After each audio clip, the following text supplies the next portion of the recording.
Love Studio. My guest today is Tom Davis, aka Dr. Love, and we're talking with him about his career in radio and as a musician. So come join us with a conversation on what's happening in these streets. I want to welcome you, Tom, to the What's Happening in These Streets. It's a pleasure being here with you. Always, Loretta. Yeah, thank you so much. But actually, I want to talk with you about your story.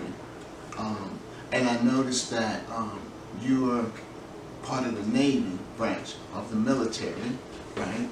Super fine. So, No, not super fine. No. but I want to thank you for your service. It all works in there together. Yeah, it does. There's a story that goes along with that. Exactly. So let's go back to the beginning, your birthplace.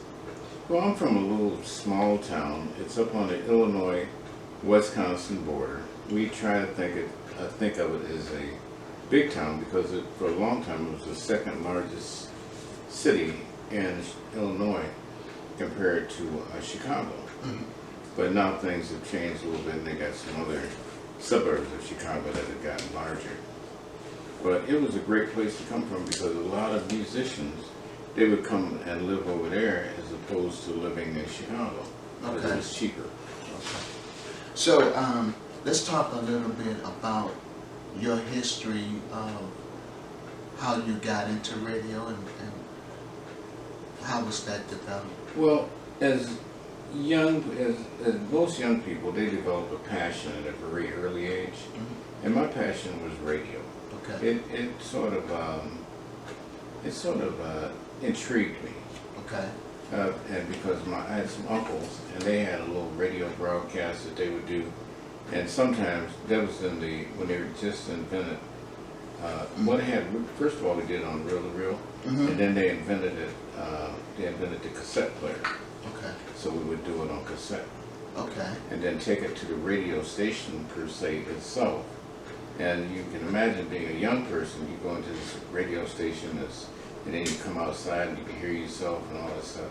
It's very intriguing. So how old were you when you first got I was, introduced? 8, 9, something 8, like 9? that. Yeah. And you were doing what at the station? When I wasn't at the station, we were doing it in our living room. Okay. And we were pre-record the show, much as what people are doing now. Exactly. And then take it to the radio station. Okay. And so I was like, my job was to read the commercials and do stuff like that. Mm-hmm.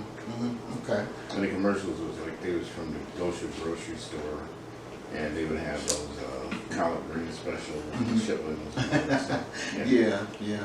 So listen, tell me a little bit about your history as far as the military, and what was your MOS? What was your job? Well, in the military, I was a field medical corpsman, but I later became a technician, Okay. which technician is, there's like, the Navy controls basically 3 branches of the service. Mm-hmm.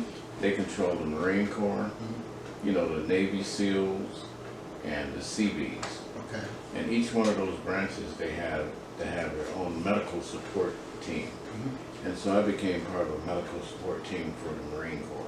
Okay. And so you were saying also that you are a Purple Heart Recipient? recipient. Yeah. I sure am. And so how did you acquire that?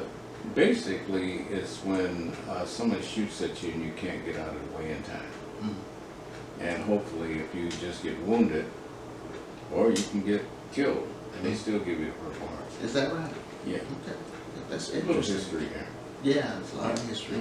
And then you said also that you were the only African American in your unit as far as your medics. In the training, Mhm. the training part, I was. Yeah. Okay. Yes. So tell me a little more about your tenure with being a technician. What was it? Basically, Dental? it's very simple. You know, Okay. like very simple. I went to Vietnam, Mm-hmm.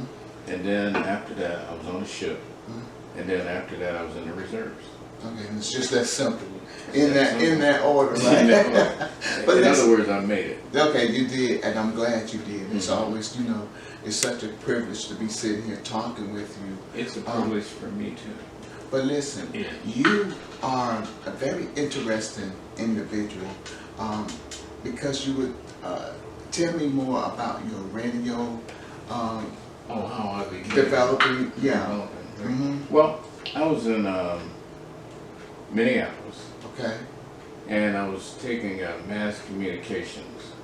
That's where basically I was doing television more than radio at first. All right. But then I found out that hey, I could go to this one school, Elkins Institute, Mhm. and learn more about radio in a rapid sense rather than staying there and learning about television. I was working at KTCA, which is the television station for the University of Minnesota, Mhm. and I sort of excelled. But I was going, so then I said, hey, I can handle this with a breeze. Mhm. But I started going to Elkins Institute Okay. to learn to get a first class FCC license. Right. And because that meant you could actually put your hands on these people's stuff. Right. Exactly. Millions of dollars Yeah. worth of equipment, you know. Mhm. And actually I did very well. Okay. And so then what happened was I got married, moved back to my little hometown, and nobody would hire me, so I ended up being an insurance man. Okay. And so that didn't work out too well. And Mhm. so I ended up going to Dallas, Texas, and going to work. Well, it actually worked out well because I ended up going to work for Mutual New York. Right. And back then, I'd say the early 80s and stuff like that, late 70s, they had a policy of hiring one black person. Okay. And then they would and if you excelled, they would ask you, hey, you know anywhere I can find any more black people like you? Okay. And so anyway, that was that. But anyway, I met these guys, and they were trying to build a radio station. Mm-hmm. And there was a guy named Lorenzo Milo, and he's pretty, he was a pretty influential type guy. Mm-hmm. This other guy named Taryn Mitchell, who was a senator, and he had wrote this proposal Mm-hmm. for community radio stations to I guess to assist. You know that statement that they read at WRG. Yeah. Do you remember? I can't. I think it was the voice that. To give people a voice. that Yeah, don't those. have a voice. Exactly. Well, anyway, this brother wrote that. Okay. He's kind of a good friend of mine. He was a Uh-huh. senator. And no, I don't think he was a senator. I don't know if he was a senator or in the House. But anyway, he wrote that. It was called my mind. It was called the Community Radio Act, Okay. or something like that, to let people in different communities have a voice that didn't have a voice. Because keep in mind, all radio stations are community radio stations. All of even not All of them. commercial. They're there to serve the community. Okay. And they might not show it, but that's what they're supposed to be doing. Exactly. Mm-hmm. Mm-hmm. So you also said to me that you were like an insurance agent. You know. Oh yeah, I met these and guys. you worked for Hinckley. Yeah, John Hinckley Sr. Mm-hmm. And his son shot the president, shot Ronald Reagan. Right. Mm-hmm. And so I was working in this neighborhood. The office was in this neighborhood Right. where, see, if a black person was driving through that neighborhood in Dallas, they would get stopped and Okay. given a ticket. Mm-hmm. Mm-hmm. So anyway, American history. Right. Exactly. I think the neighborhood was called Highland Park. Okay. And see, my mind is like so clear. I can remember all this stuff. That's good because see, information. I'm 100 years old. But listen, Yeah. the information that you have from your experience, it's sort of like you were part of developing non-commercial radio.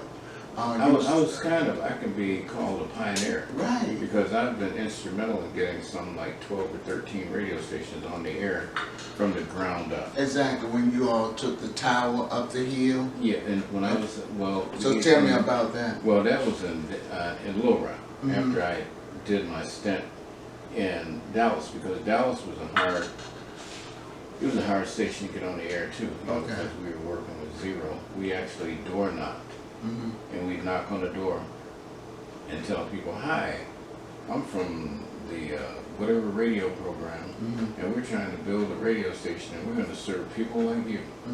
And that'd be in the trailer park. And That's we just fine. need a little donation, and we made enough in donations to get that one on. And then the one in Little Rock was a little bit different, because we had a bingo game Okay. that would raise like some $70,000-$80,000 Wow. a week. So that made that one that made it easier for me to get a paycheck. Exactly. But I wasn't doing it for a paycheck, because what happened was I was in Chicago, Right. and I got a great job working for this company called Distetner. But my passion for radio made me leave that job and go to Kansas City. Okay. So You you help these people get this radio station on the air that they haven't been able to get on the air for 10 years. So you also, because of the passion you have for radio, you were able to be an instructor at the Columbia School of Broadcasting. Yeah, that was in Dallas. Okay. I don't So- even know if they're still around. No, they're not. You know, and Elkins is definitely Yeah, not. they're dead. Yeah. But a lot of people came through those kind of Those two schools. schools, and, Yeah. and actually, if you attended, and you know, DeVry had a radio broadcasting Oh, school okay. as well here in Atlanta. But if you came through those three institutions and got the second class, first class license, then you were eligible to be, you were more like qualified to be on the air. Well, as a minority, it kind of helped you get your foot in the door. Oh, okay. Because remember, up until a certain period of time, there was only AM stations. I think that was in That was in, I think FM came around about 82, 83. maybe, yeah. And Around that time. not a lot of black people were on FM. Now with FM stations that I remember during the startup process for FM radio, and that was, I guess that was like 82. Yeah, it was about that time. Yeah, and so that was the first urban, I'm not gonna say African American, but the first urban FM station here in Atlanta, because Well, we it was had like that all over America. just one station. It'd be 1, 2. Okay, well, speaking in terms of you and your history as a radio announcer, I know a creator of non-commercial stations, you were able to also be here at WRFG here in Atlanta, and their wattage was low. They had low wattage, and you came in and developed that station. Well, really, I didn't do it. Who did? God. No, I didn't know this kid. Anyway, what happened was... Yeah, God did do it. Well, it was the Corporation for Public Broadcasting. They had a project called the Blueprint Project. Okay.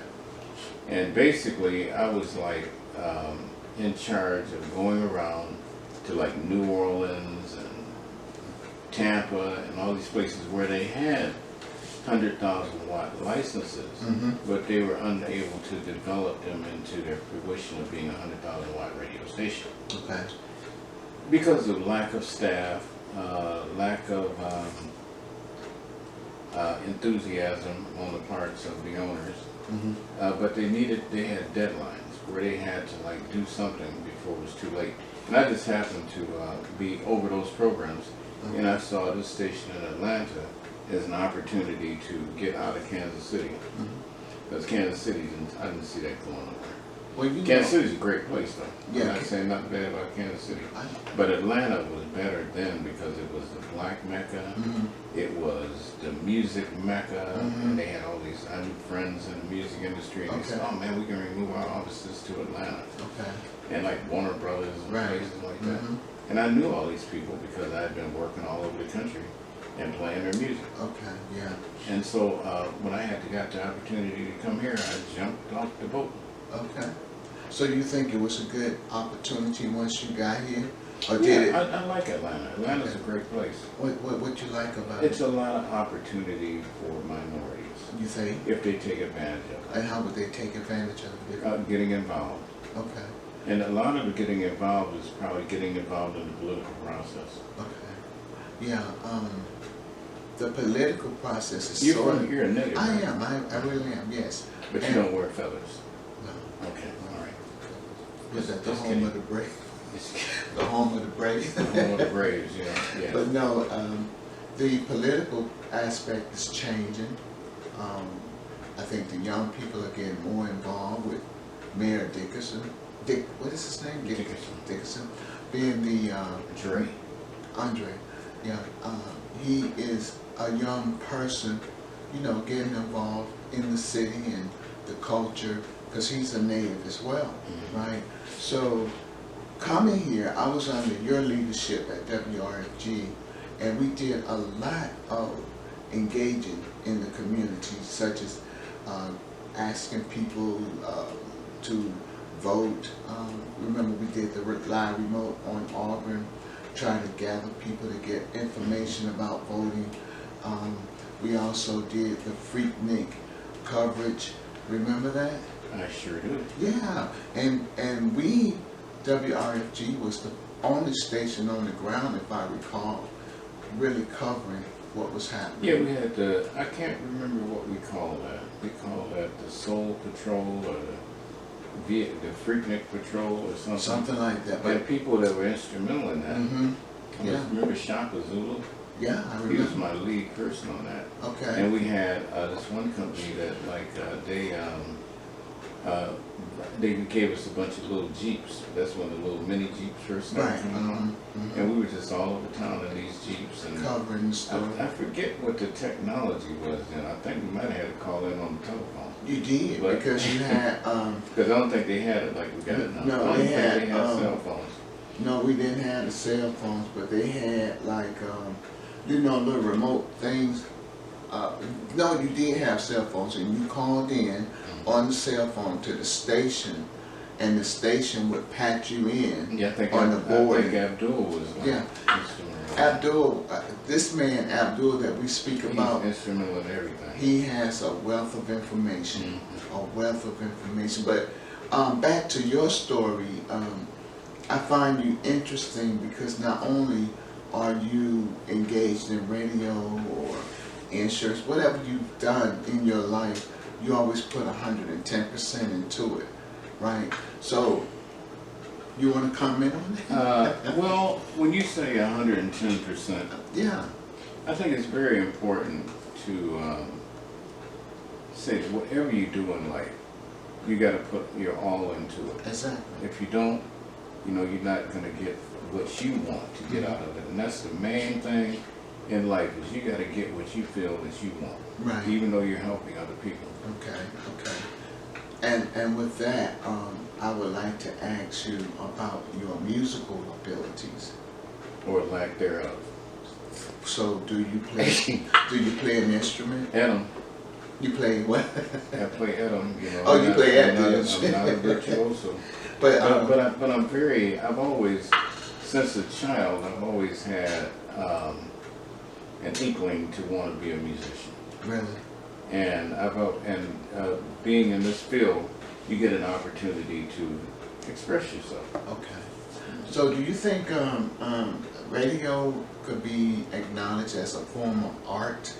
Absolutely, radio is art. So, how would you explain it? Because you have to have the skills, you have to have the knowledge of knowing what it is that you're playing. Mm-hmm.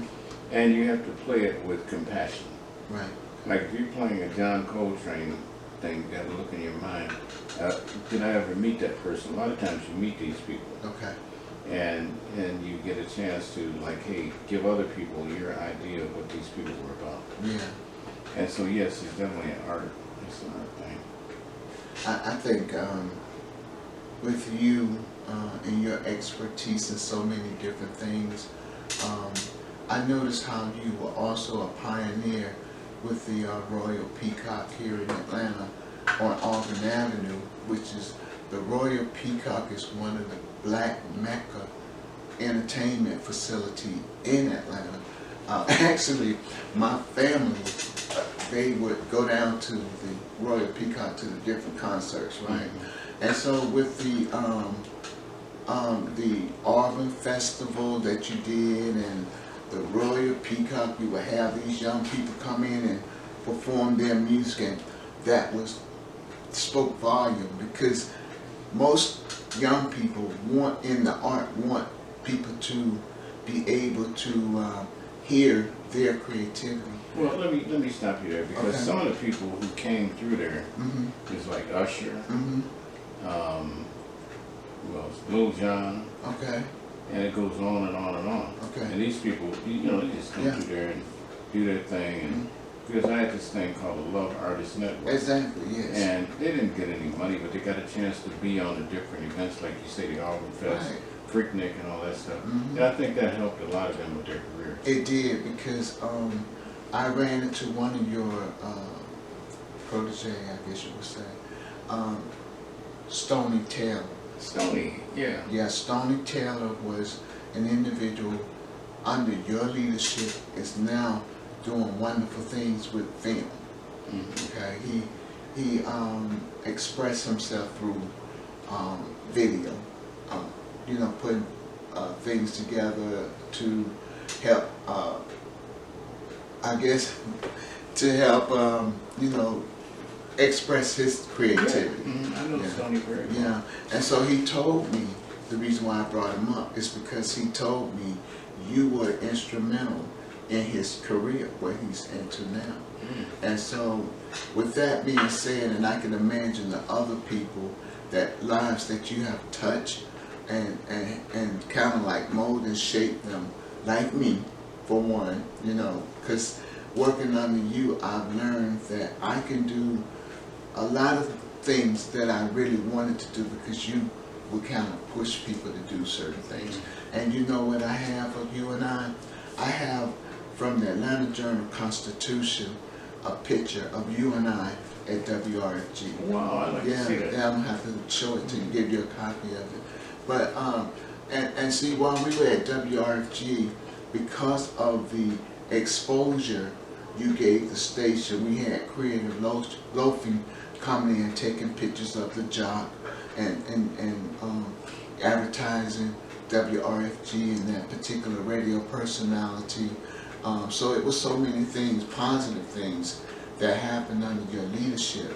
And because of you, I think this video is something that I wanted to do to acknowledge what you have done in the community, right? And so your song, your favorite song that you sang, what was it? Tell me the name of the song, Well, it's Dr. Love. called I Ain't Pick No Cotton, Right. but I work for IBM. Exactly. And yeah. Abdul and most of the DJs back during that period of time, Jerry Bradford, Rogine Bailey, Okay. and CeeLo, we were all part of that song. And we did it in Theodis Easley's basement. Yeah. And Theodis Easley would stand up in it. yeah, he actually, Theodis and I go all the way back to Ichabod Records. Oh, okay. Yeah, and And that was before stand up in it. yeah, you see, he didn't get stand up in it Till later. to sometime later. Yeah, but because of you, right, with Johnny Taylor, these last $2. Remember when you broke that record? When you broke some Theodis music, giving him exposures and what have you, and when you have people that believe in you, you keep banging at whatever Well, it is let you me want to tell do. you what we're getting ready to do now. I Okay. hate to pardon me for cutting you off. No, you're good. For the last 10 or 15 years, I've been working with the oldest black radio station, which is WIGO, Oh yeah. 1570 AM. Mhm. But now, by doing that, I've gotten an opportunity to work at a new station. Okay. It's called 101. And what we're going to do, and we've only been doing it for such a short period of time, but already we're the #1 streamed blues music station in the Metroplex. Exactly. I guess I'm putting that right. No, and it's good because that was a genre of music that was trying to get lost. Yeah, but we've been trying to keep it alive. Yeah. Along with myself and Abdul and Okay. Charles Mitchell with the Just Blues Music Foundation. So blues is not dead. Blues is still alive, and we're gonna make it happen. Well, you know what I notice about just talking with the young people that I've worked with and everything, they can really appreciate old school music. And blues is one of those genres. Yeah. Like, There's just not enough educational outlets for them on the airwaves. right. That's what I always say. Yeah. They could get exposed to it more on the airways, they would appreciate it more. Yeah, I think if they had the opportunity to get into physical instrumental learnings about instruments and how to develop music, they can appreciate music more. Yeah. But seem like, are you okay? Yeah, I'm okay. Okay. So what I want to say, I'm okay, but I'm not okay. but we're gonna make sure we're not gonna even stay long with this, All okay? right, Because I want you to be all right. But I do appreciate having known you, having been a part of your life. I appreciate that. I appreciate the love and sincerity that you have shown the people here in our community, and you know, with gathering the young people and believing in them so that they can believe in themselves to create their creativity. Well, that's good, Loretta. I'm not a role model, like Charles Barkley said, Yeah, I know. but I'm trying to make sure that the image that I present is a positive image, and it's an approachable image, Okay. to where people can feel like, hey, I can go talk to that guy, and he's just not going to push me off and brush me off Yeah. and say whatever, because that's what people did for me. Right. And so because of that experience, knowing how to give back has helped a lot of people. And because you are giving back, this is why we're doing this video, because I wanted to acknowledge, my purpose is to acknowledge people in the community that nobody knows anything about. Well, As far as what they do. well, my motto to that is, I'm just a nobody trying to tell everybody how to be somebody. Okay, well then that is wonderful. And on that note, we're gonna end this interview. And If you need anything else, let me know. okay, If you want to take some of these pictures, you can take some of the pictures of the awards, Yeah. all of that stuff. and we could just scan the room, and I can close out. My life is an open book. Okay, and I appreciate you sharing it with us. And thank you all for tuning in to what's happening in these streets with AKA Dr. Love at Love Studio. I'm Loretta Phelps, and once again, it's always a pleasure talking with those who help others to dream. Have a nice day.